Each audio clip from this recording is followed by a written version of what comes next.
У межах фестывалю маленькія чытачы сустрэліся з вядомымі літаратарамі, сярод якіх пісьменніца Кацярына Хадасевіч-Лісавая. У яе свой падыход да дзіцячай аўдыторыі. Творца прынесла з сабой на сустрэчу галоўных герояў сваіх кніг у выглядзе цацак. Дзеці былі ў захапленні, калі пабачылі лісічку-красуню і вухуціка, іншапланетнага хлопчыка. Самі чытачы, мае юныя сябры, вельмі натхняюць.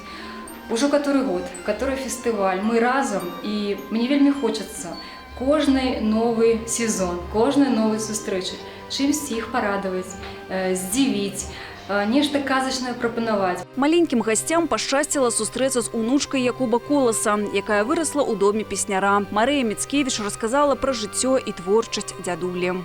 Я заўсёды кажу, што хто будзе добра слухаць, той адкажа на ўсе пытанні. Бо пасля лекцыі ідзе віктарына, у якой дзеці прымаюць удзел і атрымаюць маленькія падаруначкі за кожны правільны адказ. Безумоўна, дзеці павінны ведаць нашых песняроў, і такім чынам у маёй віктарыне ёсць і здымкі там, і у лекцыі таксама шмат фотаздымкаў, шмат, можа, такіх урыўкаў з творам, каб дзеці не проста ведалі, што ёсць такі Якуб Колас, а што напісаў менавіта для дзяцей, якія творы, ну і проста пра яго лёс.